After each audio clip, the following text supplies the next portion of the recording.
Hi guys, welcome to Chennai IAS academy. So வரவிருக்கக்கூடிய தேர்வு TNPSC group தேர்வுகளுக்கான டிஎன்பிஎஸ்சி குரூப் 2, 2A மற்றும் 4 தேர்வுகளுக்கான புக்ஸ் வந்து நாங்கள் ரெடி பண்ணிட்டு இருக்கோம். ஸோ புக்ஸ்னுடைய ப்ரைஸ் ரேட் வந்து பார்த்தீங்கன்னா 2000 rupees ஆகுது. ஃப்ரீ டெலிவரி தான். ஸோ வந்து மொத்தம் பார்த்தீங்கன்னா 10 புக்ஸ் அவைலபிளாக இருக்குது. So English medium and Tamil medium ரெண்டு பேருக்குமே செப்பரேட்டாக புக்ஸ் அவைலபிளாக இருக்குது. ஸோ புக்ஸ்னுடைய ஆர்டர் லிங்க் வந்து உங்களுக்கு டிஸ்கிரிப்ஷனில் வச்சிருக்கோம்.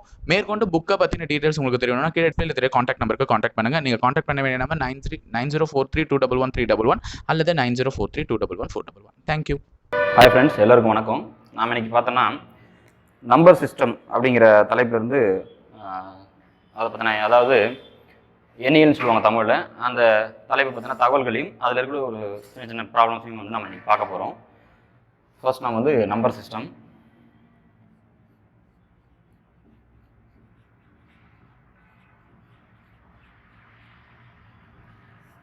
அதாவது தமிழ் எண்ணியல் அப்படின்னு சொல்லுவாங்க.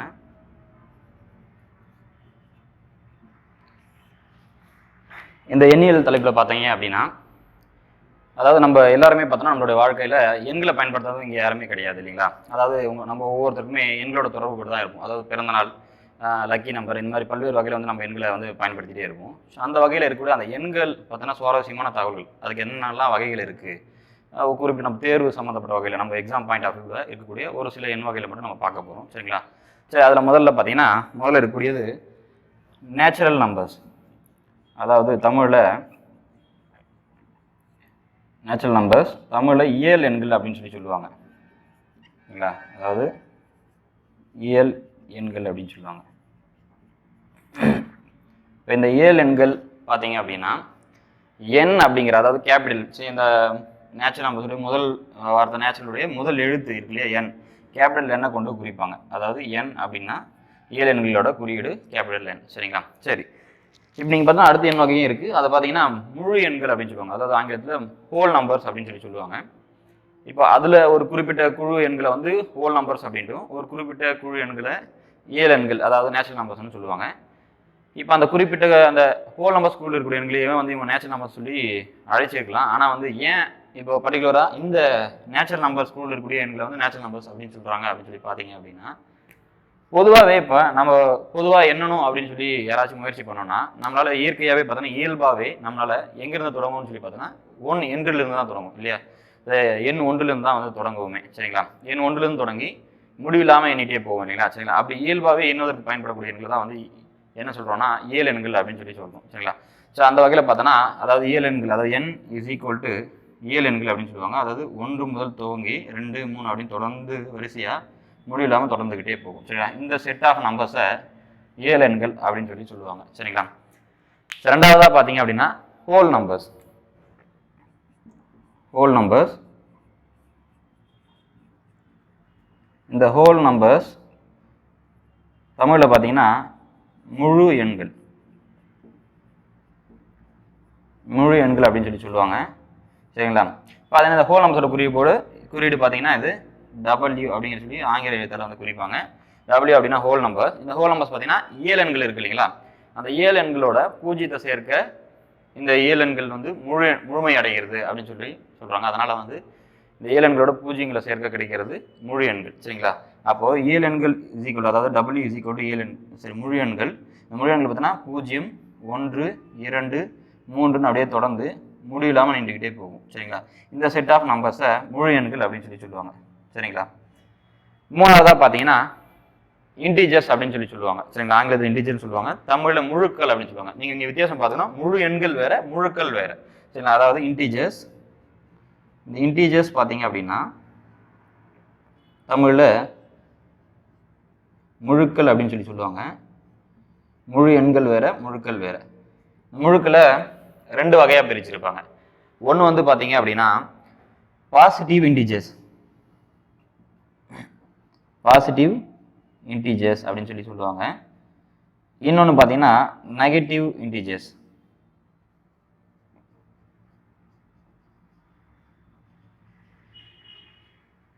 நெகட்டிவ் இன்டிஜர்ஸ்னு சொல்லுவாங்க. அதாவது பாசிட்டிவ் இன்டிஜர்ஸ் பார்த்தீங்கன்னா மிகை முழுக்கள் அப்படின்ட்டும்,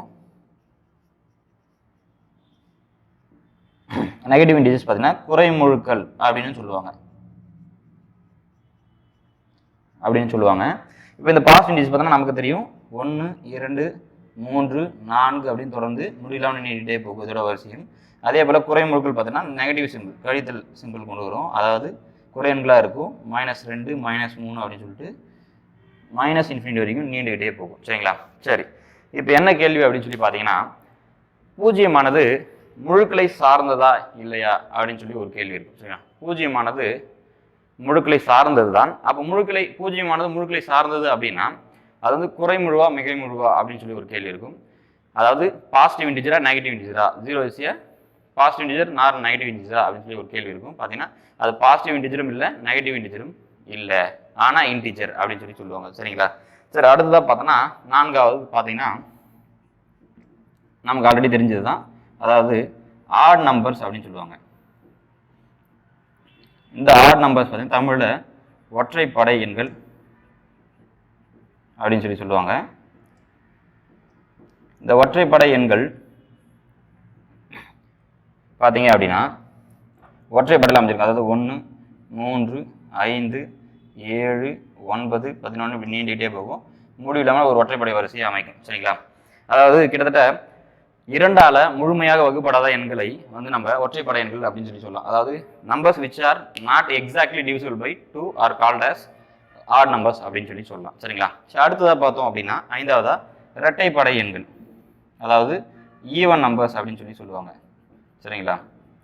இந்த ஈவன் நம்பர்ஸ் பார்த்தீங்க அப்படின்னா இரட்டைப்படை எண்கள். சரிங்களா? இது பார்த்தீங்கன்னா இரட்டைப்படையில் அமைஞ்சிருக்கும், அதாவது 2 4 6 8 10 12 இப்படி நீண்டுக்கிட்டே முடிவில் நீண்டுக்கிட்டே இந்த வரிசையும் நீண்டுக்கிட்டே போகும். இப்போ இதை பார்த்தீங்க அப்படின்னா இந்த இரட்டைப்படை எண்களை இது எப்படி சொல்லலாம்னா 2இன் மடங்குகளாக அமைந்துள்ள அனைத்து எண்களையுமே நம்ம வந்து இரட்டைப்படை எண்கள் அப்படின்னு சொல்லலாம். அதாவது numbers which are being multiples of 2 are called as even numbers அப்படின்னு சொல்லி சொல்லலாம். சரிங்களா? சரி, நாம் அடுத்ததாக பார்த்தோன்னா 6வதா பிரைம் நம்பர்ஸ். ரொம்ப முக்கியமானது பிரைம் நம்பர்ஸ், அதாவது பகா எண்கள்.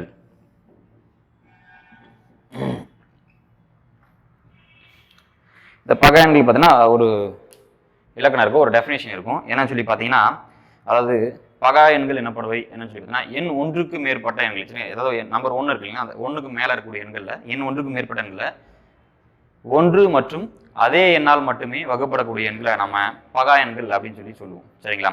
சரி, ஆங்கிலத்தில் பார்த்தோன்னா numbers more then 1 which are only divisible by 1 and itself are called as prime numbers அப்படின்னு சொல்லி சொல்லுவாங்க. சரிங்களா?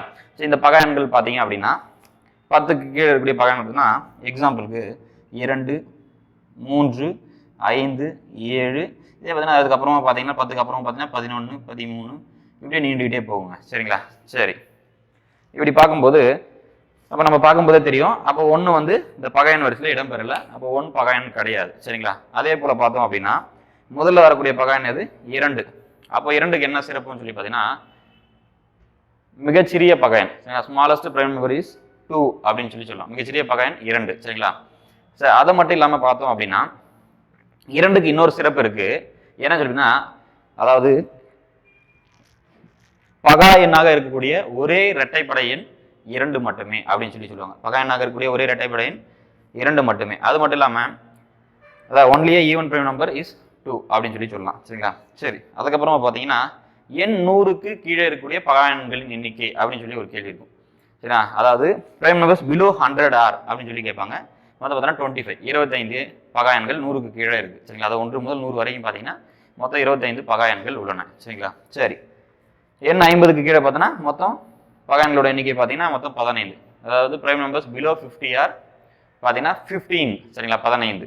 சரி, அடுத்ததாக பார்த்தோம் அப்படின்னா இந்த பகா எண்கள் பொதுவாகவே என்ன வடிவத்தில் அமைஞ்சிருக்குன்னு சொல்லி பார்த்தீங்க அப்படின்னா பொதுவாக பகா எண்களின் வடிவம் பொதுவாக பார்த்தீங்கன்னா 6x + 1 அப்படின்னு சொல்லி சொல்லலாம். சரிங்களா? அதை அழிச்சிடுறேன். பொதுவாகவே இந்த பகா எண்களோட வடிவம் நீங்கள் எழுதிக்கிங்க. இதை பிரைம் நம்பர்ஸ், அதாவது prime numbers above 3 are in the form of, சரிங்களா, prime numbers above 3 are in the form of 6x plus 1 or 6x minus 1 அப்படிங்கிற ஃபார்ம்ல இருக்கும். அதாவது பொதுவாக இந்த பகா எண்களானவை 6x plus 1 அல்லது 6x minus 1 என்ற வடிவத்தில் அமைந்திருக்கும் அப்படின்னு சொல்லுவாங்க. இப்போ எடுத்துக்காட்டாக பார்த்தீங்கன்னா, அதாவது பொதுவாக அப்படின்னு சொன்னாங்கன்னா, பொதுவாக எண் 3க்கு மேலே இருக்கக்கூடிய பகா எண்களை நம்ம என்னன்னு சொல்லலாம்?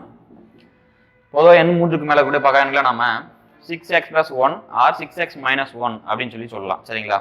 அந்த வடிவத்தில் இருக்கும். சார் அது எக்ஸாம்பிள் பார்த்தீங்கன்னா, இப்போ ஏதாவது ஒரு பகா எண் நம்ம எடுத்துக்கிட்டோம்னா, எக்ஸாம்பிளுக்கு ஒரு 5 எடுத்துக்கணும். ஃபர்ஸ்ட்லேயே எடுத்துக்கலாம். 3க்கு மேலே இருக்கிற 5 பார்த்தீங்கன்னா 5.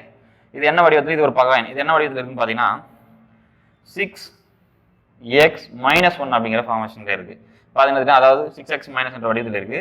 அப்போ 6xன்றது நம்ம 1 சப்ஸ்டிட் பண்ணோம்னா 6 into 1 6 ஆகிடும். அப்போ 6 minus 1 ஆட்டோமேட்டிக்காக நமக்கு 5 கிடைச்சிடும். சரிங்களா? அப்போ வேற ஏதாவது பகா எண் இருக்கா?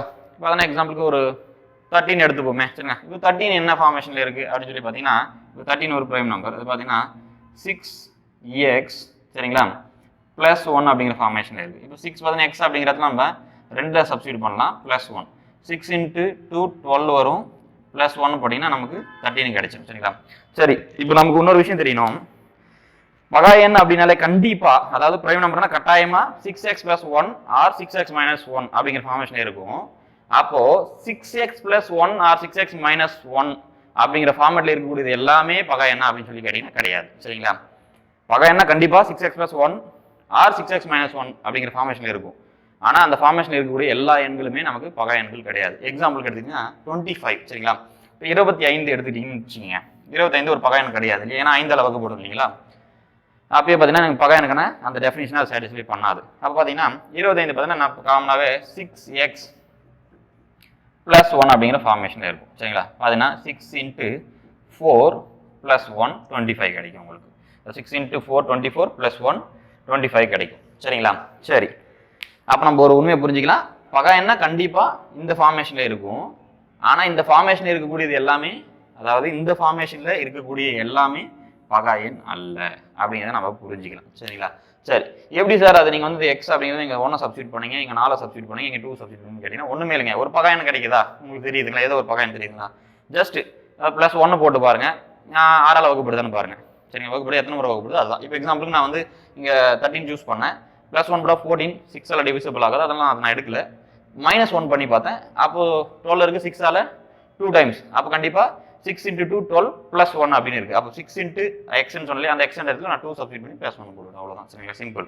ஓகேங்க.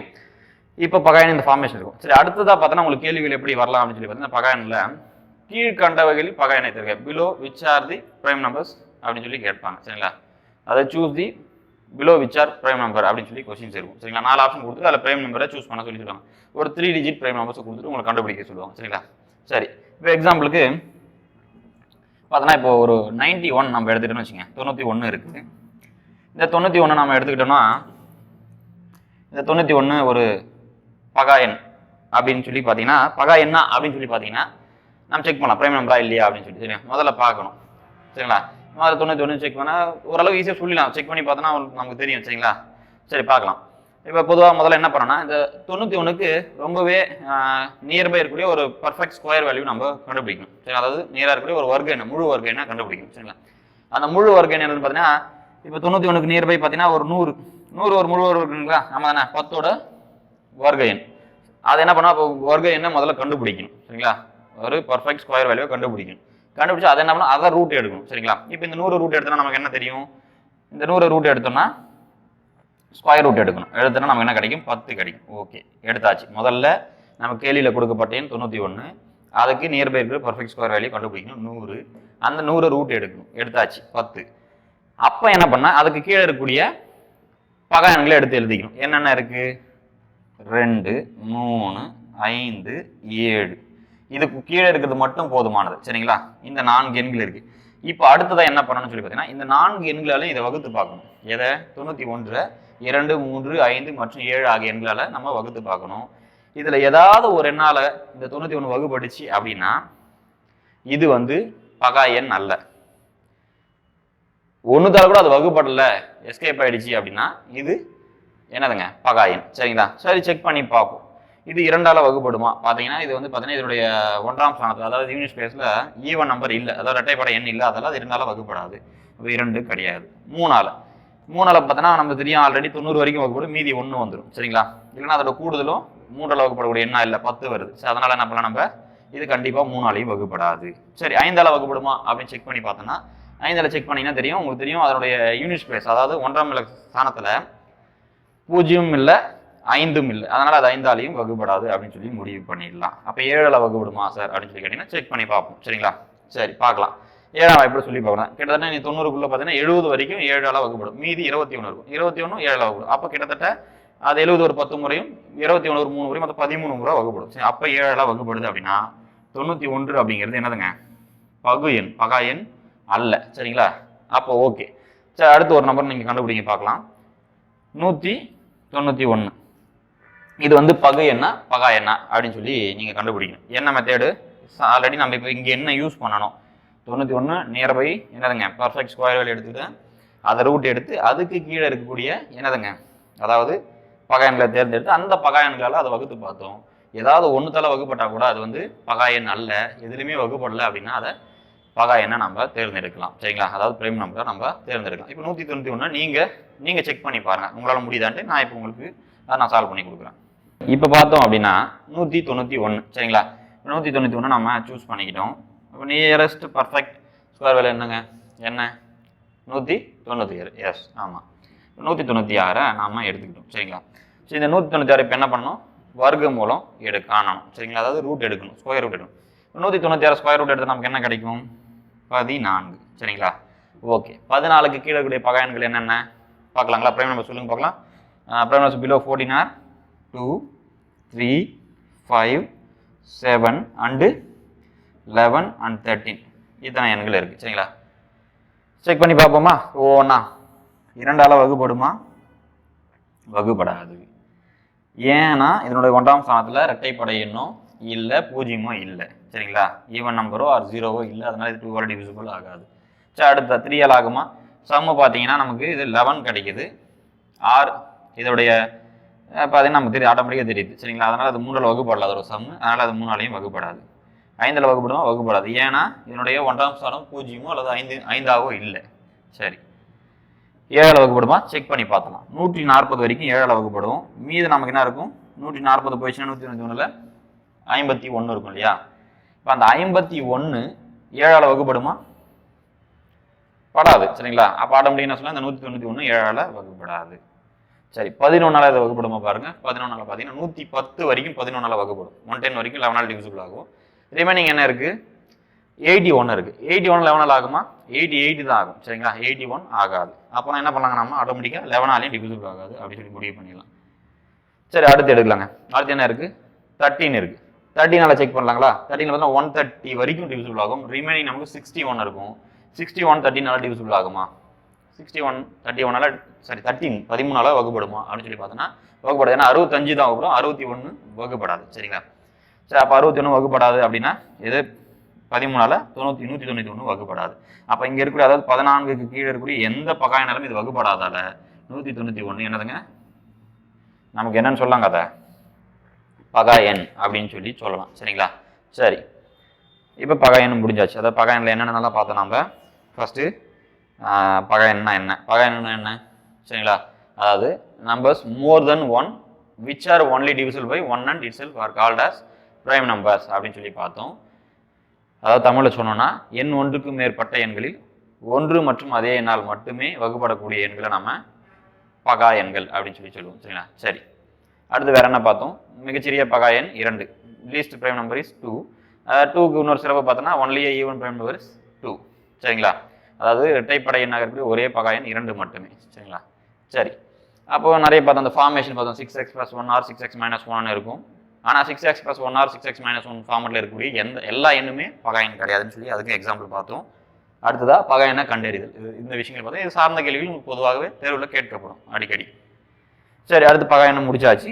நம்ம அடுத்ததாக பார்த்தோன்னா பகு எண்ணுக்கு போயிடலாம் சரிங்களா. 7வது வகையா, 7வதா பார்த்தீங்கன்னா காம்போசைட் நம்பர் அப்படின்னு சொல்லுவாங்க சரிங்களா. காம்போசைட் நம்பர் அதாவது பகு எண்கள். அப்போ ஆல்ரெடி நம்ம பார்த்துருக்கோம், ஒன்று வந்து பகா எண் இல்லைன்னு சொல்லி பார்த்துருக்கோம். அப்போ ஒன்று பகா எண் இல்லைன்னா அப்போ பகு எண்ணா? பகு எண்ணும் கிடையாது. சரிங்களா? சரி, அப்போ பார்த்தீங்கன்னா அப்போ பகு எண்கள் அப்படிங்கிறது என்னன்னு சொல்லி பார்த்தீங்கன்னா, இதுக்கு பார்த்தீங்கன்னா 2க்கு மேற்பட்ட வகுதிகளை கொண்டு இருக்கும். சரிங்களா? பொதுவாகவே மோர் தென் 2 டிவைசஸ் இருக்கும். சரிங்களா? மோர் தென் 2 டிவைசஸ்னால் அதை நம்ம வந்து காம்போசிட் நம்பர்னு சொல்லலாம். சரிங்களா? எக்ஸாம்பிளுக்கு இன்னொரு முறையிலையும் சொல்லலாம், அதை பகா எண்களை தவிர்த்த மற்ற அனைத்து எண்களுமே பகு எண்கள், அதாவது எக்ஸப்ட் 1. சரிங்களா? Other then prime numbers are composite numbers accept 1 அப்படின்னு சொல்லலாம். சரிங்களா? சரி, ஒன்றை தவிர்த்த மற்ற ஒன்று மற்றும் பகா எண்கள் தவிர்த்த மற்ற அனைத்து எண்களுமே பகு எண்கள் அப்படின்னு சொல்லிட்டு போயிடலாம். சரிங்களா? 2க்கு மேற்பட்ட வகுதிகளை கொண்டு இருக்கும்னு சொல்லலாம். சரிங்களா? சரி, அடுத்தது 8வதா பார்த்தோம் அப்படின்னா, இது ரொம்ப முக்கியமானது. அதாவது கோ பிரைம் நம்பர்ஸ். சரிங்களா? அதாவது தமிழில் சார் பகா எண்கள், சார் பகா எண்கள் அப்படின்னு சொல்லுவாங்க, அல்லது இணை பகா எண்கள்னு சொல்லுவாங்க. சரிங்களா?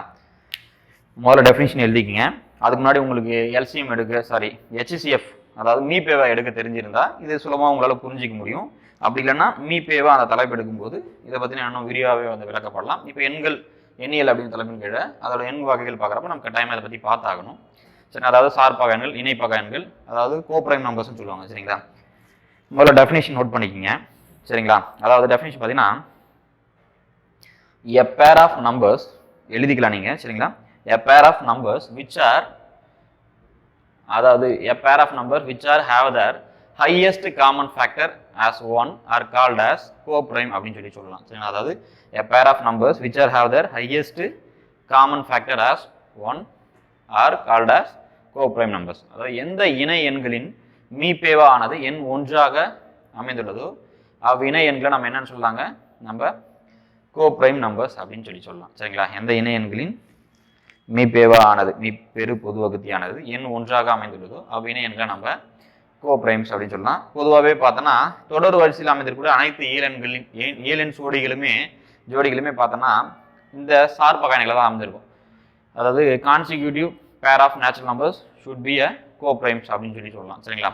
இப்போ consecutive pair of natural numbers பார்த்தீங்கன்னா, இப்போ எக்ஸாம்பிளுக்கு எல்லா பேரும் இப்போ 9, 10, 9க்கு அடுத்து 10 தான் வரும் இல்லையா? கான்சிக்யூட்டிவ் தொடர்ந்து. அப்போ 9 வந்து 10 வரும். 9ம் 10ம் ஒரு ஜோடியை நம்ம எடுத்துக்கிட்டோம்னா அது கண்டிப்பாக என்னவா இருக்குங்க? கோப்ரைமாக தான் இருக்கும், சார் பகா எண்ணையாக தான் இருக்கும். ஏன்னா அதுக்கான HCF பார்த்தீங்கன்னா எண் 1ஆக இருக்கும். அதுதான் முக்கியம். சரிங்களா? அதுதான் முக்கியம். HCF அதாவது எந்த ஜோடியாக இருக்குன்னா அந்த ஜோடி எண்களுக்கு HCF 1ஆக தான் பகா எண்கள். சரிங்களா? அப்போ எல்லா அதாவது தொடர் வரிசையில் அமைந்திருக்கக்கூடிய அனைத்து இணை எண்களுமே ஒரு ஜோடி எண்களை எடுத்துக்கிட்டீங்கன்னா கண்டிப்பாக அது கோப்ரைமாக தான் இருக்கும். சரிங்களா? வேறு எதனா நல்ல எக்ஸாம்பிள்ஸ் பார்க்கணும்னா நீங்கள் 2 மற்றும் 9 இதோட HCF பார்த்தோன்னா எண் 1ஆக தான் அமைஞ்சிருக்கும். அதனால இதில் வந்து நம்ம சார் பகா இணை கோப்ரைம் பேர் அப்படின்னு சொல்லலாம். சரிங்களா? இன்னும் நிறைய இருக்குது. சரிங்களா? நீங்கள் HCF கிளியராக கற்றுக்கிட்டீங்க, இன்னும் நிறைய எக்ஸாம்ஸை நீங்கள் பார்க்க முடியும். சரிங்களா? இனிமேல் கூட நிறைய சொல்ல முடியும் கண்டிப்பாக. ஆனால் இந்த பேரை கண்டிப்பாக ரெண்டுமே பிரைம் நம்பராக இருக்கணும்னு அவசியம் கிடையாது. சரிங்களா? பகா எண்ணா இருக்கணும் அப்படின்னு அவசியம் கிடையாது. சார் பகா இணை அப்படின்னு ரெண்டுமே பகா எண்ணா இருக்கணும்னு சொல்லி நினச்சிக்க வேணாம். ரெண்டுத்துல அந்த இணையில வந்து எந்த எண்ணா வேணா இருக்கலாம். சரிங்களா? அந்த சோடியன் எந்த எண்களா வேணா இருக்கலாம். சரிங்களா? சரி, அடுத்துதான் கோப்ரைம். ஓகேங்களா? கோப்ரைம் ஒரு ரிவிஷன் பண்ணிடலாம். அதாவது a pair of numbers which have their highest common factor as 1 are called as co-prime numbers அப்படின்னு சொல்லலாம். அடுத்தது பார்த்தீங்கன்னா, அதாவது எந்த இணை எண்களின் மீப்பேவானது எண் 1ஆக அமைந்துள்ளதோ அவ்விணை எண்களை நம்ம சார் பகா இணை எண்கள் அப்படின்னு சொல்லலாம். சரிங்களா? அடுத்து பார்த்தீங்கன்னா 9வது twin prime numbers. 9th one twin prime numbers. அதாவது இரட்டை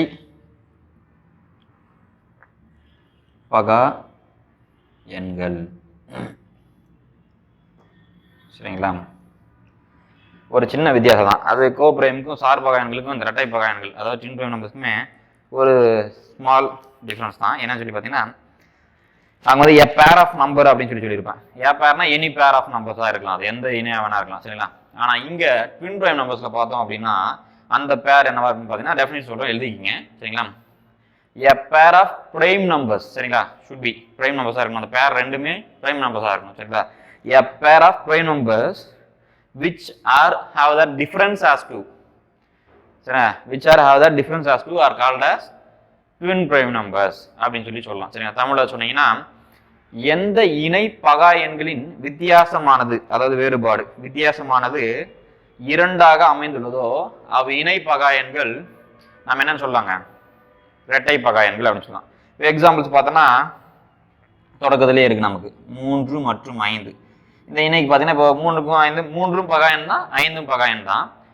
இது இரண்டுக்குமே வித்தியாசம் பார்த்தோன்னா என்னங்க, 2 இருக்கும். சரிங்களா? அதனால அதை வந்து நம்ம இரட்டை பகா எண்கள் அப்படின்னு சொல்லலாம். அடுத்து பார்த்தீங்கன்னா 5 மற்றும் 7. சரிங்களா? 5 மற்றும் 7 பார்த்தீங்கன்னா இது இரண்டுக்குமே வித்தியாசமும் 2ஆக தான் அமைஞ்சிருக்கும். அப்போ இதையும் நம்ம என்ன சொல்லாங்க, இரட்டை பகா எண்கள்னு சொல்லிட்டு போயிடலாம். அடுத்து வேற என்ன சொல்லலாம், நம்ம 11 மற்றும் 13. அது ரெண்டும் பகா எண் தான், நமக்கு தெரியும். அதுக்கும் வித்தியாசம் பார்த்தீங்கன்னா 2ஆக தான் இருக்கும். இன்னும் நிறைய இருக்குது, நிறைய சொல்லிட்டே போகலாம். நீங்கள் 17 மற்றும் 19, 41 மற்றும் 43, இந்த மாதிரி நிறைய சொல்லிட்டே போகலாம். சரிங்களா? நோட் பண்ணிக்கங்க. சரி, அடுத்ததாக பார்த்தோன்னா 10வது எண் வகை. 9 பார்த்துருக்கோம், இப்போ 10வது ஒன்று பார்த்தோன்னா ரேஷனல் நம்பர்ஸ் அப்படின்னு சொல்லலாம். சரிங்களா? ரேஷனல் நம்பர்ஸ், அதாவது விகிதமுறு எண்கள். இது கூடவே பார்த்தீங்கன்னா இர்ரேஷனல்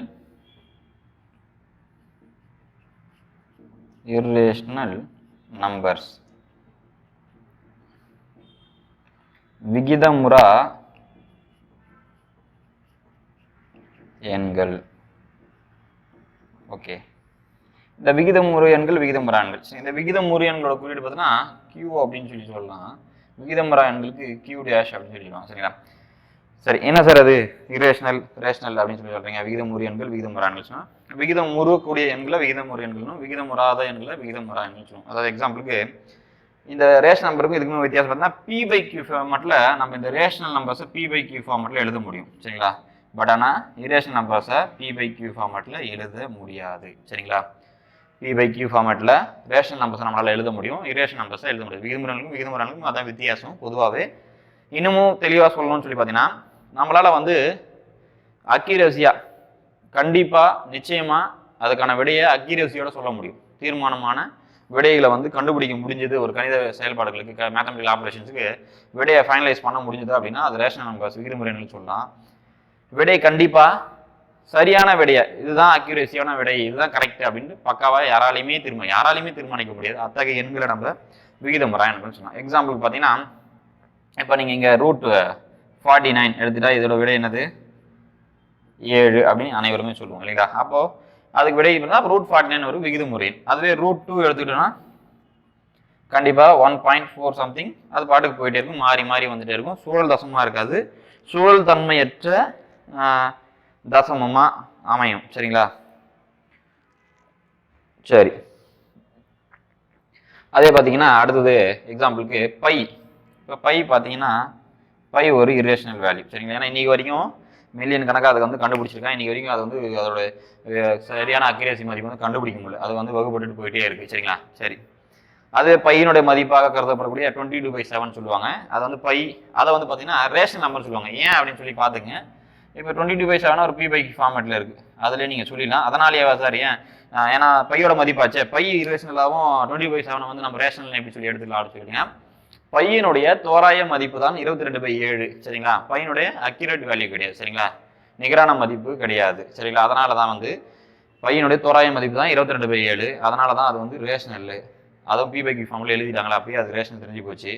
ஆனால் பையோட மதிப்பு கண்டிப்பாக பை வந்து ஒரு விகிதமுறா எண் தான். சரிங்களா? இதை நம்ம புரிஞ்சிக்கணும். இன்னும் நிறைய எக்ஸாம்பிள்ஸ் நீங்கள் எழுதிட்டு போகலாம். இங்கே எப்சிலான் போன்ற எண்களும் வந்து இடம்பெறும். சரிங்களா? சரி, இப்போ கடைசி எண் வகை பார்த்தீங்கன்னா அதாவது ரியல் நம்பர்ஸ் அப்படின்னு சொல்லி சொல்லுவாங்க. ரியல் நம்பர்ஸ், அதாவது மெய் எண்கள் அப்படின்னு சொல்லி சொல்லுவாங்க. மெய் எண்கள். இந்த மெய் எண்கள் குறியீடு பார்த்தீங்கன்னா கேபிட்டல் ஆர். சரிங்களா? கேபிட்டல் ஆரில் குறிப்பாங்க. இந்த மெய் எண்கள் அப்படிங்கிறது என்னன்னு சொல்லி பார்த்தீங்கன்னா பொதுவாகவே இப்போ நம்ம பல்வேறு எண் வகைகளை பார்த்தோம் இல்லையா, இப்படி இருக்கக்கூடிய அத்தனை எண் வகைகளுமே உள்ளடக்கிய ஒரு எண் வகை தான் இந்த மெய் எண்கள், அதாவது ரியல் நம்பர்ஸ் அப்படின்னு சொல்லலாம்.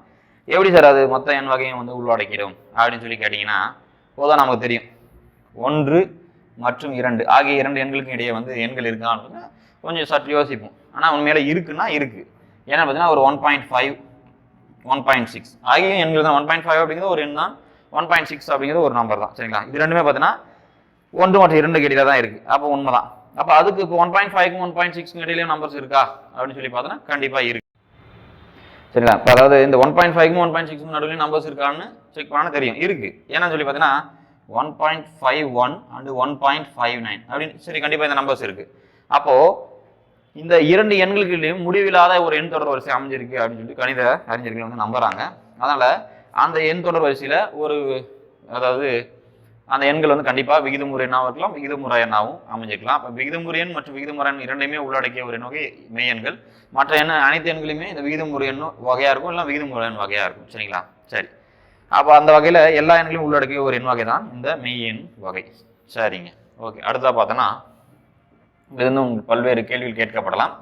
இதை சார்ந்த இந்த தலைப்பை சார்ந்த கணித வினாக்கள், அதுக்கு ஒரு பேசிக் ஃபார்முலாஸ் இருக்கும், சூத்திரங்கள் எல்லா தேர்வுமே பொதுவாகவே கேட்கப்படுறது. அதை நம்ம இப்போ பார்த்துடலாம். இப்போ கணிதத்தில் இந்த குறியீடு பார்த்துருப்பீங்கன்னு நினைக்கிறேன். இந்த குறியீடு வந்து சப்செட் அப்படின்னு சொல்லுவாங்க. அது பார்த்தோன்னா இந்த பக்கம் இருக்கக்கூடிய ஒரு காரணி, எக்ஸாம்பிளுக்கு நாம் இப்போ வந்து வேலூர் மாவட்டத்தில் அமைஞ்சிருக்கோம். வேலூர் சப்செட் ஆஃப் டிஎன், அதாவது டிஎன்ஐ அடங்கும் அப்படின்னு சொல்லலாம். சரிங்களா? அது இந்த குறியீடு இப்படி போட்டு சப்செட் அப்படி போட்டு இங்கே வேலூரும் இங்கே டிஎன்னும் போட்டால் அது தவறாயிடும். தமிழ்நாடு வேலூரில் அடங்கினா தவறு. வேலூர் தான் தமிழ்நாட்டில் அடங்கிருக்கு. அப்போ இந்த குறியீடு போட்டால் இங்கே இருக்கக்கூடிய ஒரு பகுதியை இங்கே இருக்கக்கூடிய பகுதி வந்து சார்ந்திருக்கு அப்படிங்கிறது பொருள்படும். சரிங்களா? சரி, அந்த வகையில் நம்ம அந்த எண் வரிசையை பார்த்தீங்கன்னா நமக்கு தெரியும். இந்த இயல் எண்கள் என் இசிக்கொண்டு இயல் எண்கள் பார்த்தோம். இந்த இயல் எண்கள் பார்த்தீங்கன்னா இதில் அடங்கும் ஹோல் நம்பர்ஸ், அதாவது முழு எண்கள் அடங்கும். இந்த முழு எண் வரிசை பார்த்தீங்கன்னா இதில் அடங்கும் ஜெட் இன்டீஜர்ஸ். இன்டீஜர்ஸ் குறியீடு நோட் பண்ணிக்க சொல்லலை, முழுக்களுடைய குறியீடு ஜெட், அதாவது ஹோல் நம்பர்ஸ் இன்டீஜர்ஸில் அடங்கும். இப்போ இந்த இன்டீஜர்ஸ் பார்த்தீங்க அப்படின்னா ரேஷனல் நம்பர்ஸ் கியூவில் அடங்கும். சரிங்களா? இப்போ இந்த ரேஷனல் நம்பர்ஸ் பார்த்தீங்க அப்படின்னா ஆர் ரியல் நம்பர்ஸில் அடங்கும். சரிங்களா? முழு எண்கள், அதாவது இயல் எண்கள் முழு எண்களை சார்ந்த, முழு எண்கள் முழுக்களை சார்ந்திருக்கும், முழுக்களில் அடங்கி இருக்கும், முழுக்கள் விகிதமுறை எண்களிலும் விகிதமுறை எண்களில் மெய் எண்களில் அடங்கி இருக்கும். அப்போ ஒட்டுமொத்த இந்த எண் வகைகளுமே இந்த முழு எண் அதாவது மெய் எண்களில் அடங்கி இருக்கும். இதை நோட் பண்ணிக்கங்க. அடுத்து நம்ம கணக்குகளை பார்க்க ஆரம்பிச்சிடலாம். இந்த தலைப்பில் ஒரு சில கணக்குகள் கேட்கப்படும் பொதுவாகவே. முதல்ல நம்ம இயல் எண்கள் அப்படின்னு சொல்லி பார்த்தோம் இல்லைங்களா? இப்போ இயல் எண்கள்லாம் எல்லாருக்கும் தெரியும், 1ல் தொடங்கி அது தொடர்ந்து ஒரு வரிசையில் அமைச்சு தொடர் வரிசையாக முடியலாமல் தொடர்ந்து கொண்டே போகும் அப்படின்னு சொல்லி பார்த்தோம். நீங்கள் அதை கன்சிக்யூட்டிவாக தொடர்ந்து போயிட்டுருக்கும். அதான் நேச்சுரல் நம்பர்ஸ் ஃப்ரம் 1லேருந்து அப்படி இருக்கக்கூடிய. அப்போ முதல் ஃபார்முலா மொத்தம் ஒரு 7 ஃபார்முலா வரும், நோட் பண்ணிக்கிங்க. அதுக்கப்புறம் அதுக்கான ஃபார்முலாஸ் ப்ராப்ளம்ஸ் சரி, அதாவது முதல் எண்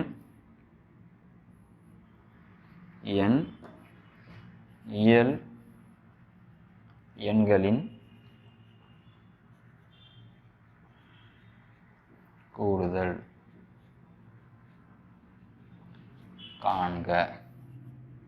காண அப்படின்னு சொல்லியிருக்கீங்க. சரிங்களா? அதாவது to find sum of first n natural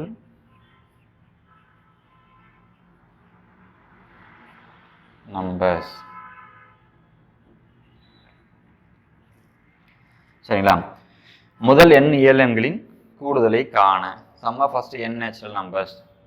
to find sum of first n natural numbers என்ன ஃபார்முலான்னு சொல்லி பார்த்தீங்கன்னா எல்லாருக்குமே தெரியும் already, n into n plus 1/2. சரிங்களா? நோட் பண்ணிங்க. இப்போ பொதுவாகவே இதில் கணக்கு பார்த்தீங்கன்னா முதல் 50 இயல் எண்களின் கூடுதல் காண்க. Find the sum of first 50 natural numbers. அப்போ முதல் 50 இயல் எண்கள் அப்படின்னு சொல்லி எடுத்தீங்கன்னா 1ல் தொடங்கி 50 வரைக்கும் இருக்கக்கூடிய இயல் எண்கள், 50 எண்ணிக்கை கொண்ட இயல் எண்களை தான் வந்து நம்ம எடுத்துப்போம். அப்போது அதோட கூடுதல் கண்டுபிடிக்கணும் அப்படின்னு சொல்லி பார்த்தீங்கன்னா அப்போ சப்ஸ்டியூட் பண்ணோம் நம்ம. அப்போ முதல் பார்த்தீங்கன்னா அப்போ எப்படி இருக்கும், 1 கூட்டல் 2 கூட்டல் 3 கூட்டல் 4 கூட்டல் 5 கூட்டல் அப்படியே தொடர்ந்து 50 வரைக்கும் கூடுதல் நம்ம கண்டுபிடிக்கணும். சரிங்களா?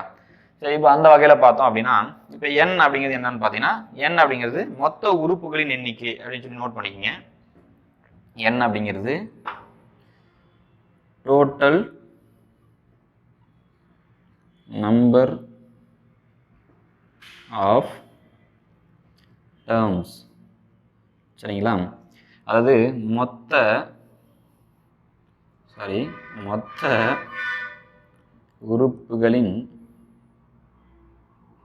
உறுப்புகள்னா டேர்ம்ஸ். சரிங்களா? உறுப்புகளின் எண்ணிக்கை அப்படின்னு சொல்லலாம். சரிங்களா? கவுண்டிங் மொத்தம் எத்தனை இருக்குது அப்படின்ட்டு. அதுதான் இங்கே புரிஞ்சுக்கணும் n அப்படின்னா. சரிங்களா? சின்ன வயசில் நமக்கு ஈஸியாக இருக்கும்ட்டு இந்த கடைசி உறுப்பை என்ன எடுத்து சொல்லியிருப்பாங்க இந்த ஃபார்முலாவில். நீங்கள் அப்படி புரிஞ்சுக்கணும். அப்போ அதே மாதிரி இப்போயும் பண்ணக்கூடாது. சரிங்களா? இப்போ வேறு கொஷின்ஸ்லாம் பார்ப்போம் நாம. சரிங்களா? அதனால் n அப்படின்னா மொத்த உறுப்புகள். அப்போ 1லேருந்து 50 வரைக்கும் எத்தனை உறுப்புகள் இருக்கும்? 50 டேர்ம்ஸ் இருக்கும் இல்லையா? அதில் இப்போ 50 வரைக்கும் இருக்கிற கூடுதல் கண்டுபிடிக்கணும்னா 7 எண்களில் 50 இருக்கும். அப்போ என்ன நம்ம 50 சப்ஸ்டியூட் பண்ணி அப்போ இங்கே n இஸ் ஈக்குவல் டு என்னென்னு வந்து நமக்கு 50. அப்போ n சப்ஸ்டியூட் பண்ண முடியும். அப்போ 50 n × n+1/2 தான் நமக்கு வந்து சம் கிடைக்கும் இல்லையா? 7 கூடுதல். அப்போ இதுதான் 7 எண்கள் இல்லையா? இதை கண்டுபிடிக்கணும். அப்போ 50 × 50 கூட்டல் 1 / 2. அப்போ ஆட்டோமேட்டிக்காக பார்த்தீங்கன்னா 50 கூட்டல் 1 51. அப்போ 50 × 51 அப்படின்னு ஆகிடும். சரிங்களா? /2. அப்போ பார்த்தீங்க அப்படின்னா 50 × 51 நமக்கு என்ன வரும்? 2550. அதாவது 50 × 50. சரிங்களா? பெருக்கல்னா நமக்கு ஒரு சின்ன அண்டர்ஸ்டாண்டிங் வேணும். கூட்டல் தான் அது. அப்போ 51 முறை கூட்டுங்க அப்படின்னு சொல்லியிருக்காங்க. அப்போ பார்த்தீங்கன்னா 50 முறை எல்லாத்தையும் தெரியும். 50 × 50 50 ஸ்கொயர் இல்லையா? 2500. அப்போ 50 முறை கூட்டியாச்சு 2500. இன்னும் ஒரு முறை 51 முறை இல்லையா? 50 கூட்டினா 2550 அப்படின்னு சொல்லலாம். அப்போ 2550 டிவைடட் பை 2ன்னு சொல்லி இருக்கும். சரிங்களா? இப்போ 2550 2ஆல் வகுத்துனா நமக்கு என்ன கிடைக்கும்? 1275. சரிங்களா? இதுதான் விடை. அப்போ முதல் 50 இயல் எண்களின் கூடுதல். Find the sum of first 15 natural numbers கேட்டாச்சுன்னா அதோட விடை என்னதுங்க? ஆன்சர் 1275. சரிங்களா? இப்போ நீங்கள் என்ன பண்ணுங்க?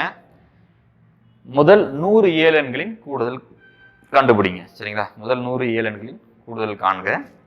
Find the sum of first 100 natural numbers. சரிங்களா?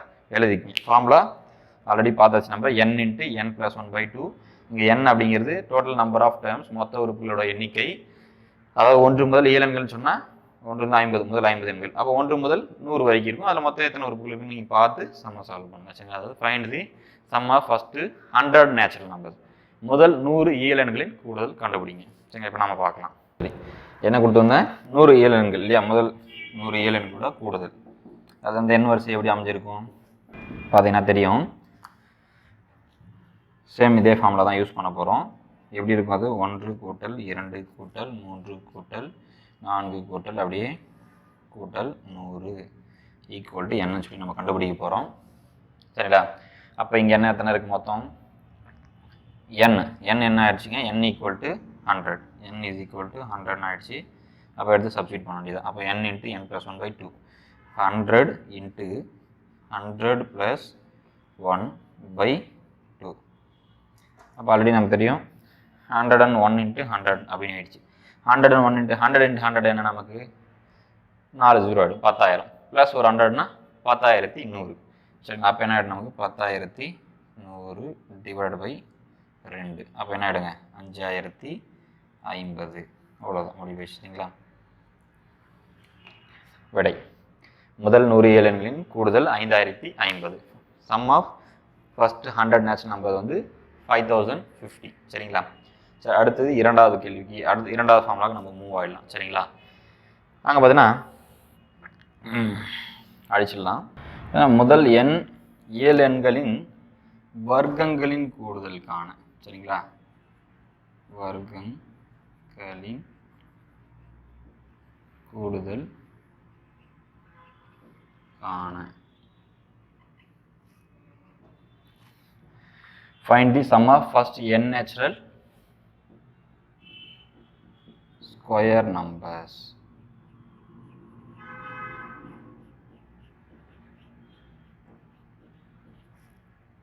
சரிங்களா? To find sum of first n natural square numbers. என்ன ஃபார்முலா அப்படின்னு சொல்லி பார்த்தீங்கன்னா நோட் பண்ணிக்கங்க. n × n+1 × 2n plus 1 by 6. சரிங்களா? 2n plus 1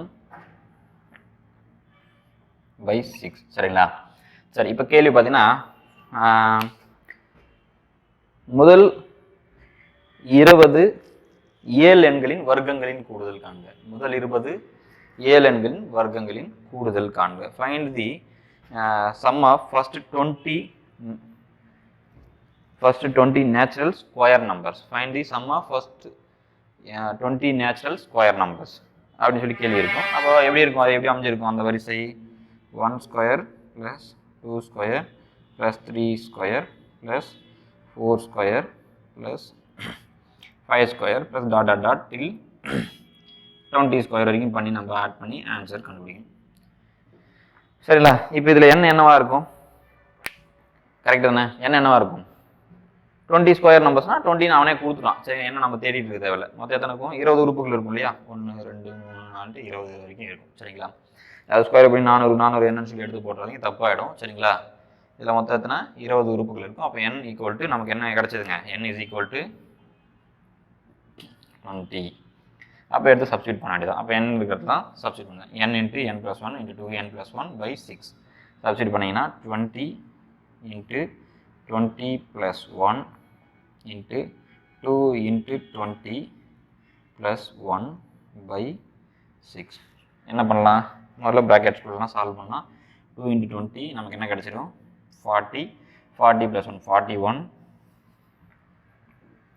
இங்கே 21. அப்போது 20 இன்ட்டு 21 இன்ட்டு 41 by 6 இருக்கும். இப்போ இங்கே ஏதாவது சப்ஸ்டியூட் சிம்பிளிஃபை பண்ண முடியுமா நம்மளால்? கண்டிப்பாக பண்ண முடியும். 3 வந்து 2 டைம்ஸ் அடிக்கும், இங்கே 7 டைம்ஸ் அடிக்கும். 2 இங்கே 1 டைமும் இங்கே 10 டைம்ஸும் வரும். சரிங்களா?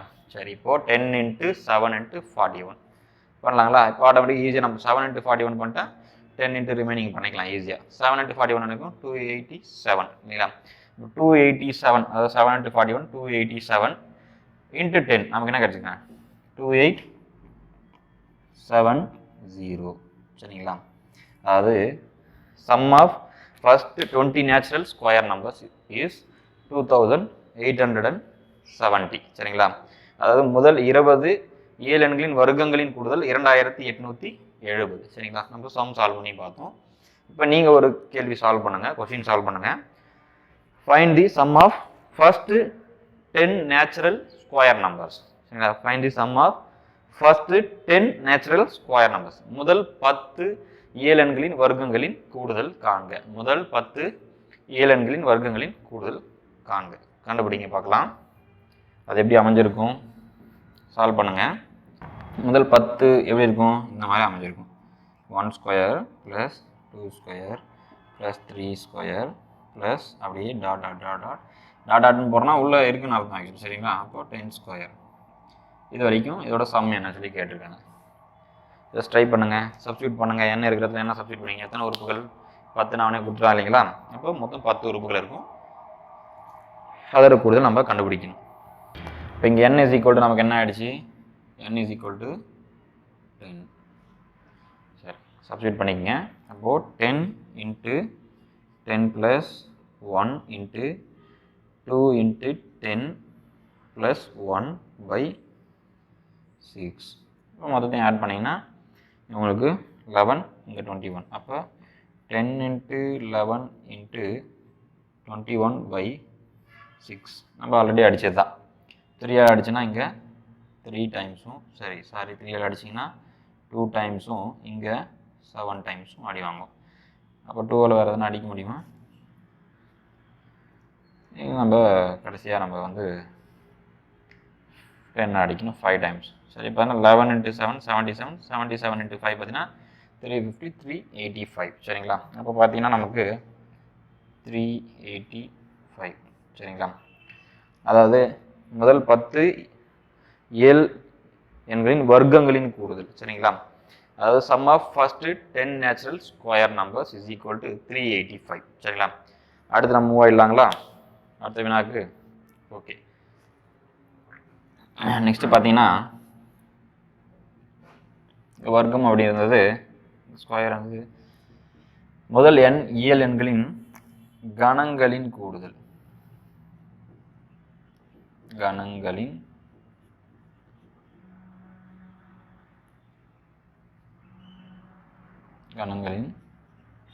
கூடுதல், அதாவது sum of to find sum of first n natural cube numbers. சரிங்களா?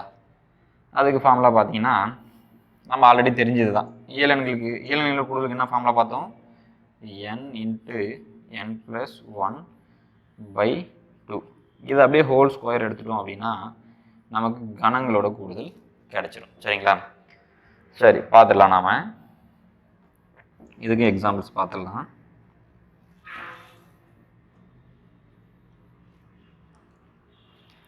பார்த்தீங்கன்னா இதுக்கு கேள்வி அதே தான் பார்க்கலாம். நாம find the sum of first 20 natural cube numbers. Find the sum of first 20 natural cube numbers. முதல் 20 இயலெண்களின் கணங்களின் கூடுதல் காண்க. முதல் 20 இயலெண்களின் கணங்களின் கூடுதல் காண்க. அது எப்படி அமைஞ்சிருக்கும்? 1 cube plus 2 cube plus 3 cube அப்படியே டோட்டல் 20 கியூப்னு சொல்லி அமைஞ்சிருக்கும். அதோட கூடுதல் நம்ம பார்க்கணும். இப்போ இதில் n என்னவா இருக்குங்க? எவனே 20ன்னு கொடுத்துட்டான். அப்போ n is equal to 20. அப்போ சப்ஸ்டியூட் பண்ண வேண்டியதான் நம்ம. சரிங்களா? அப்படியே சப்ஸ்டியூட் பண்ணுங்க. அப்போ 20 இன்ட்டு 20 + 1 21 சப்ஸ்டியூட் பண்ணிவிட்டு divide by 2 into whole square. சரிங்களா? இப்போது இதை ஒரு முறை அடிக்கலாம், இதில் 10 முறை அடிக்கலாம். 10 × 21 210 ஸ்கொயர் நிற்கும். இப்போ 210 ஸ்கொயர் என்ன? இங்கே 210 ஒன்று 21 ஸ்கொயர் பக்கத்தில் 2 0 போயிட்டா சரியாக போயிடும். ஏன்னா 210 × 210 பண்ண போகிறோம். அப்போ 21 21 2 0 வந்துடும் ஆட்டோமேட்டிக்காக. இப்போ 21 ஸ்கொயர் நமக்கு என்னதுங்க? 441 2 0 வந்துடும். 44,100. சரிங்களா? அதாவது sum of first 20 natural cube numbers. சரிங்களா? Sum of first 20 natural cube numbers. முதல் 20 இயலெண்களின் கணங்களின் கூடுதல் 44,100. சரிங்களா? சரி, அடுத்ததாக பார்த்தோம் அப்படின்னா நீங்கள் ஒரு வினா சால்வ் பண்ணுங்கள். Find the sum of first 10 natural cube numbers. சரிங்களா? Find the sum of first 10 natural cube numbers. முதல் 10 இயலெண்களின் கணங்களின் கூடுதல் காண்க. அது எப்படி இருக்கும்? 1 cube 2 cube 3 cube plus plus cube கண்டுபிடிங்க. அப்போ இங்கே n பார்த்தீங்கன்னா ஆட்டோமேட்டிக்காக ஒரு n என்ன கிடைக்குங்க? இங்கே n is equal to 10 கிடைக்கும். சரிங்களா? சரி, இப்போது n இடத்துல நீங்கள் 10 சப்ஸ்டியூட் பண்ண வேண்டியதான். சரிங்களா? அப்போ பார்த்தீங்கன்னா 10 × 10 + 1 by 2 ஹோல் ஸ்கொயர். அப்போ என்ன 10 × 11 by 2 2 ஒரு முறையும் இங்கே 5 முறையும். அப்போ 11 × 5 55. அப்போ 55 ஸ்கொயர் இருக்கும். 55 ஸ்கொயர் பண்ணிங்கன்னா ஆட்டோமேட்டிக்காக 3025 கிடைக்கும். ஷார்ட்கட் தான். 5 ஸ்கொயர் பண்ணால் அவங்களுக்கு 25ம் 5 அடுத்த நம்பர் 6 6 × 5 30. அப்போ 3025 கிடைக்கும். இப்போ sum of first 10 natural cube numbers is 3025. சரிங்களா? அதாவது முதல் 10 இயலெண்களின் கணங்களின் கூடுதல் 3025. சரிங்களா? சரி, அடுத்து பார்த்தீங்கன்னா முதல் n இயல் இரட்டைப்படை எண்களின் கூடுதல். சரிங்களா? முதல் n இயல் இரட்டைப்படை எண்களின் கூடுதல். சரிங்களா?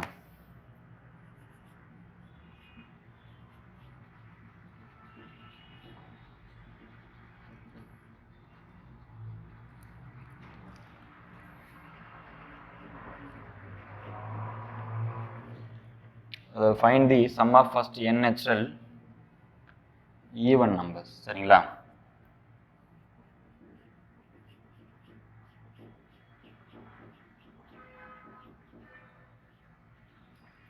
இப்போ அங்கே ஃபார்முலா பார்த்தீங்கன்னா ரொம்ப டிஃபிகல்ட்டான ஃபார்முலா கிடையாது.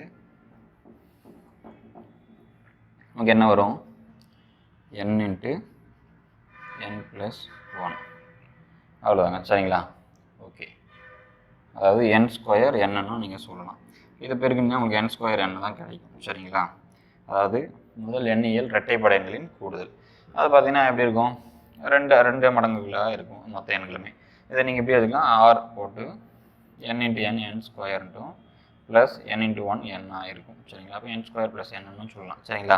உங்களுக்கு ஸ்கொயர் பண்ண தெரிஞ்சுன்னா ஈஸியாக அந்த நம்பரோட ஆட் பண்ணி இதுக்கான சம்மை நீங்கள் சுலபமாகவே கண்டுபிடிச்சிடலாம். சரிங்களா? சரி, இப்போ என்ன கேள்வியாக இருக்கும், அப்போ முதல்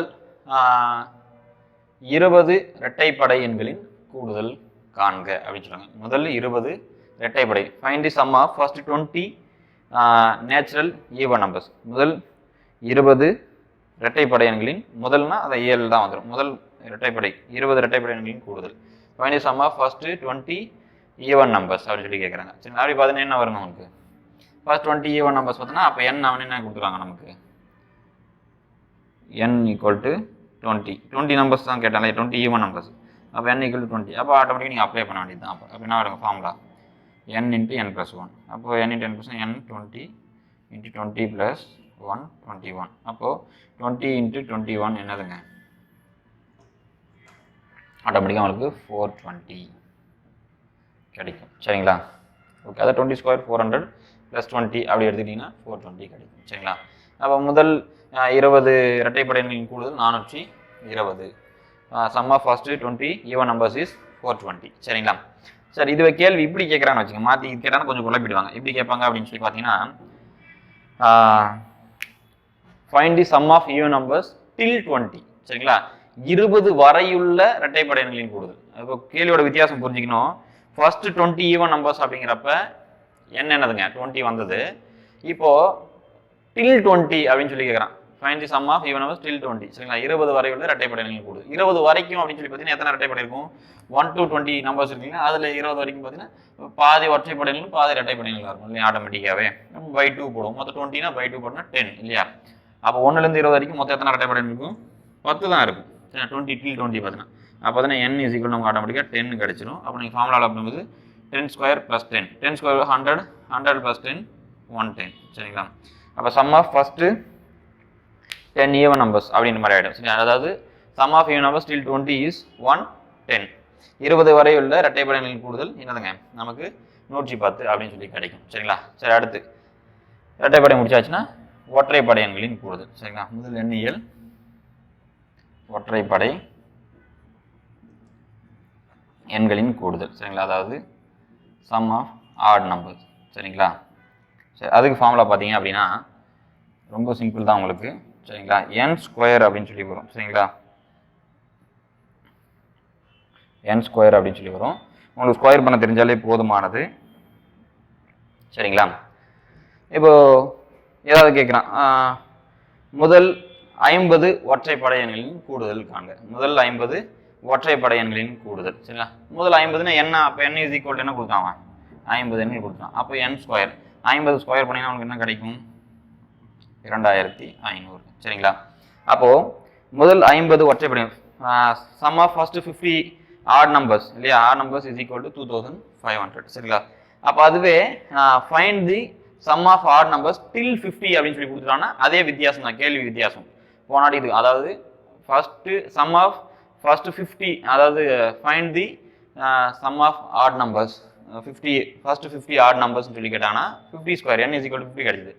find the sum of odd numbers till 50 அப்படின்னு சொல்லி கேட்டாங்கன்னா அப்போ n = 50 வரைக்கும் எத்தனை ஒற்றைப்படைகள், பாதி தான் இருக்கும் இல்லையா. 50 எண்களில் பாதி இரட்டைப்படைகள் பாதி ஒற்றைப்படைகள், பாதி என்னதுங்க 25. அப்போ n = 25 ஆகிடும். அப்போ என்ன ஆகிடுங்க உங்களுக்கு ஆட்டோமேட்டிக்காக 25² உங்களுக்கு 625 அப்படின்னு சொல்லி கிடைக்கும். சரிங்களா? அப்போது sum of first sum of odd numbers till 50 = 625 அப்படின்னு சொல்லி நம்ம எழுதிக்கலாம். சரிங்களா? சரி, அடுத்ததாக பார்த்தோம் அப்படின்னா இப்போ ஒற்றைப்படை எண்களோட கூடுதல் பார்த்தோம். சரிங்களா? இப்போ முதல் எண்ணியல் ஒற்றைப்படை எண்களின் வர்க்கங்களின் கூடுதல் அடுத்தது பார்த்தீங்கன்னா, சரிங்க, முதல் எண்ணியல் ஒற்றைப்படை எண்களின் வர்க்கங்களின் கூடுதல். சரிங்களா? அதாவது sum of first n natural odd square numbers, odd square numbers. சரிங்களா? சரி, அதுக்கு பார்த்தீங்கன்னா ஃபார்முலா பார்த்தீங்கன்னா n/3 into 4n square minus 1, n/3 into 4n square minus 1. சரிங்களா? அப்போது அது எந்த மாதிரி ஃபார்மேட் அமைக்கின்றதை நான் சொல்கிறேன். சரிங்களா? அதாவது இப்போ எப்படி என்ன சொல்கிறாங்கன்னா, find the sum of odd square numbers, find the sum of first 10 odd square numbers சொல்லி கேட்குறான்னு. Find the sum of first 10 odd square number, முதல் 10 ஒற்றைப்படை எண்களின் வர்க்கங்களின் கூடுதல் காண்க. முதல் 10 ஒற்றைப்படை எண்களின் வர்க்கங்களின் கூடுதல் அப்படின்னு சொல்லி பார்த்தீங்கன்னா எப்படி இருக்கும்னா, அது எப்படி அமைஞ்சிருக்கும், ஒற்றைப்படை எண்கள் அதோட வர்க்கம் square, again plus 3 square plus 5 square plus அடுத்து என்ன வருங்க 7 ஸ்கொயர், அப்புறம் 9 ஸ்கொயர், அப்போ அப்படியே டாட் டாட் போய் எங்கே வரைக்கும் வருங்க 10 கேட்டிருக்காங்க இல்லையா, 19 ஸ்கொயர் வரைக்கும் போகும். சரிங்களா? அப்போ இதோட கூடுதல் கண்டுபிடிக்கணும். அப்போ இங்கே n எத்தனை இருக்கும், மொத்தம் அவனே கொடுத்துருவான் 10ன்னு சொல்லி கொடுத்துருவான். அப்போ என்ன 10 அப்ளை பண்ணாதீங்க. அப்போது 10n என்ற இடத்துல டிவைட் பை 3 இன்ட்டு 4, அப்போது 10 ஸ்கொயர் மைனஸ் 1. அப்போ ஆட்டோமேட்டிக் என்ன நமக்கு 10 ஸ்கொயர் 100, 100 இன்ட்டு 4 நமக்கு என்ன கிடச்சிருங்க, இப்போ இது 10/3 அப்படியே இருக்கும். இது 100 ஆகிடும், 100 இன்ட்டு 4 400, 400 மைனஸ் 1 399. அப்போ நீங்கள் 399 3 அடிச்சிங்கன்னா 133, 133 into 10 1330.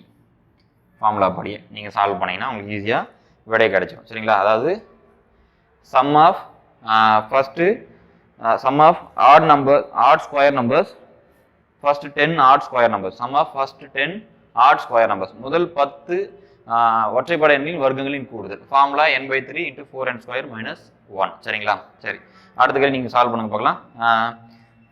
Find the sum of first 20 odd square numbers. Find the sum of first 20 odd square numbers, முதல் 20 ஒற்றைப்படை எண்களின் வர்க்கங்களின் கூடுதல் காண்க. முதல் 20 ஒற்றைப்படை எண்களின் வர்க்கங்களின் கூடுதல் காண்க. சரிங்களா? கண்டுபிடிங்க பார்க்கலாம். Formula n/3 4n square minus 1. நீங்கள் அந்த எண்ணை கண்டுபிடிக்கணும். அது என்ன அவனே சொல்லிட்டான் 20ன்னு சொல்லிட்டான். அப்படியே நீங்கள் அப்ளை பண்ண வேண்டியது, ஒன்றும் பெரிய வேலையில் எழுதி பார்க்கலாம் தேவையில்லை. அது எப்படி இருக்கும், 1 ஸ்கொயர் ப்ளஸ் 3 ஸ்கொயர் 5 ஸ்கொயர் அப்படியே எங்கே வரைக்கும் வருங்க, 20னா கிட்டத்தட்ட 39 வரைக்கும் வரும். நீங்கள் எடுத்து அப்ளை பண்ணணும். என்னன்னு சொல்லி கேட்டிருக்கேன். இந்த மாதிரி கேள்வி இப்படியே கூட கொஸ்டினாக கேட்க இப்படி இந்த மாதிரி கூட கொஸ்டின்ஸ் கொடுத்துருவாங்க. இப்போ n எத்தனை 20ன்னு கொடுத்துரும். அப்போ 20/3 இங்கே 4 into n square 20 square minus 1, 20 square 400, 400 into 4600, அதாவது 20/3 அப்படியே இருக்கும். 1600, 400 400 மைனஸ் 1, இப்போ நம்ம நேராக வைக்கலாம் 1599. அப்போ நீங்கள் இது 3 அடிச்சிங்கன்னா 533 கிடைக்கும். அப்போ 20 இன்ட்டு 533, 533 இன்ட்டு 20 போட்டிங்கன்னா നിങ്ങൾക്ക് 10,660 கிடைக்கும். அப்போ முதல் 20 ஒற்றைப்படை எண்களின் வர்க்கங்களின் கூடுதல் பார்த்தீங்கன்னா 10,660. சரிங்களா? அதாவது sum of first 20 odd square numbers is என்னதுங்க 10,000. அடுத்ததாக பார்த்தீங்க அப்படின்னா இரட்டைப்படை எண்களின் வர்க்கங்களின் கூடுதல், அவ்வளோதான், சிம்பிள். சரிங்களா? இங்கே ஆட்னா அங்கே ஈவன். சரிங்களா?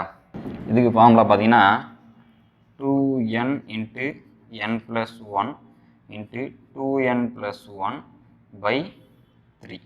நீங்கள் ஆல்ரெடி பார்த்துருப்பீங்க, மறைச்சா தெரியும். n into n plus 1 into 2n plus 1/6 into வர்க்கங்களின் கூடுதல் பார்த்துருப்போம். இங்கே அதாவது எந்த வர்க்கம், இயலெண்களின் வர்க்கங்களின் கூடுதல் சொல்லி பார்த்துருப்போம். 6ன்னு சொல்லி பார்த்துருப்பீங்க. அதுக்கான அந்த ஃபார்முலா ஒட்டியே இருக்குது, ஈஸியாக நீங்கள் மனசில் வச்சுக்கலாம். அதாவது முதல் n இயல் இரட்டைப்படை எண்களின் வர்க்கங்களின் கூடுதல், sum of first n natural even square numbers. சரிங்களா? Even square numbers. சரிங்களா? அப்போ நீங்கள் அந்த மாதிரி கொஷின்ஸ் கேட்டாங்கன்னா நீங்கள் ஆட்டோமேட்டிக்காகவே எதை அப்ளை பண்ணுங்கள், 2n into n plus 1 into 2n plus 1/3 அப்படிங்கிற ஃபார்முலாவை நீங்கள் சப்ஸ்டியூட் பண்ணிக்கலாம். சரிங்க, இப்போ கேள்வியை பார்க்கலாம். Find the first 10 even square numbers. Find the sum of first 10 even square numbers, முதல் 10 இரட்டைப்படை எண்களின் வர்க்கங்களின் கூடுதல் காண்க. முதல் 10 இரட்டைப்படைகளின் வர்க்கங்களின் கூடுதல். அப்போ n இஸ் ஈக்குவல் டு நமக்கு 10ன்னு கிடச்சிடுச்சு. அப்போ நம்ம அப்படியே எடுத்து அப்ளை பண்ண வேண்டியது. அப்போ 2n 2 into 10 into n plus 10 + 1 11, இங்கே 2n 2 இன்ட்டு 10 20 20 + 1 21/3. 3. என்ன பண்ணலாங்க 3 ஒரு முறை இங்கே 7 டைம்ஸ் அடி வாங்கும். அப்போ 7 × 11 என்ன ஆகிடுங்க உங்களுக்கு 77. 77 × 10 770. 770 × 2 நமக்கு என்ன வந்தாங்க ஆட்டோமேட்டிக்காக 1540. சரிங்களா, கரெக்டாக இருக்கா? 7 × 11 77. 77 × 10 770. 770 × 2 1540. சரிங்களா, அப்போது sum of first 10 even square numbers is 1540. முதல் 10 இரட்டைப்படை எண்களின் வர்க்கங்களின் கூடுதல் 1540. சரிங்களா, சரி இதுவே நான் என்ன கேட்குறேன், அடுத்த கேள்வி பார்த்தீங்கன்னா find the sum of first 20 even square numbers. Find the sum of first 20 even square numbers. முதல் 20 இரட்டைப்படை எண்களின் வர்க்கங்களின் கூடுதல் காண்க அப்படின்னு சொல்லி கேட்குறாங்க. சரிங்களா, என்ன பண்ணலாம், இப்போ சால்வ் பண்ணுங்க பார்க்கலாம். பாஸ் பண்ணிட்டு சால்வ் பண்ணுங்கள், சால்வ் பண்ணிட்டு கண்டினியூ பண்ணுங்கள். சரிங்களா, அப்போ n அங்கே என்ன ஆகிடுங்க, அங்கே நமக்கு n is equal to 20ன்னு கேட்டாங்க, 20 ஆகிடும். எடுத்து அப்ளை பண்ண வேண்டியது. அப்போ 2 × 20 20 + 1 21. 2 × 20 2 × 20 40 40 + 1 41/3. இதெல்லாம் அடிக்கலாம். இங்கே நம்ம 3 ஒரு முறையும் இங்கே 7 முறையும் அடிக்கலாம். 7 × 41 நமக்கு எவ்வளோ கிடைக்கும் 287. 287 × 20 நமக்கு எவ்வளோ கிடைக்கும் 2870 × 2. அப்போ 5740. 5740 × 2 நமக்கு 10,000 11,400 480. இல்லைங்களா, பிரிக்கி பாருங்கள். 7 × 41 நமக்கு 287. சரிங்களா, 287 சரியாக இருக்குங்களா, செக் பண்ணிக்கோங்க. அதே மாதிரி 287 × 20 நமக்கு என்ன கிடைக்கும் கிட்டத்தட்ட 2770 × 2 இருக்கும். அப்படி பார்த்தீங்கன்னா நமக்கு 5640 5740 × 2 அப்படி வேணால் 10,000 ஒரு 1400 ஒரு 80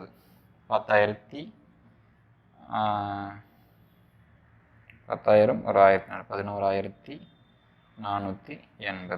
சரிங்களா, கரெக்டாக செக் பண்ணிக்கோங்க. ஏன்னா sum of first 20 even square numbers. முதல் 20 இரட்டைப்படை எண்களின் வர்க்கங்களின் கூடுதல் பார்த்தீங்கன்னா 11,480 நமக்கு கிடைக்கும். சரிங்களா, சரி ஓகே. இப்போ கிட்டத்தட்ட நம்ம வந்து ஒரு 7 ஃபார்முலாஸ் பார்த்துருப்போம். சரிங்களா, இந்த 7 ஃபார்முலாஸ் சார்ந்த கேள்வி தான் நமக்கு அதிகப்படியாக இந்த எண்ணில் அப்படிங்கிற தலைப்பின் கீழே வரும். இப்போ நம்ம பார்த்தோம்னா முதல்ல இருந்தே அந்த கிட்டத்தட்ட ஒரு 11 எண் வகைகளை பார்த்தோம். 12 எண் வகைகளை பார்த்தோம். அப்போ அது சார்ந்த கணக்குகளையும் பார்த்தோம், சால்வ் பண்ணி பார்த்தோம். இது சார்ந்து மேலும் பல்வேறு கணக்குகள் நீங்கள் புத்தகத்திலேருந்து எடுத்து சால்வ் பண்ணுங்கள். சரி, இதோட நான் விடைபெறுறேன். அடுத்த வகுப்பில் சந்திக்கலாம். நன்றி.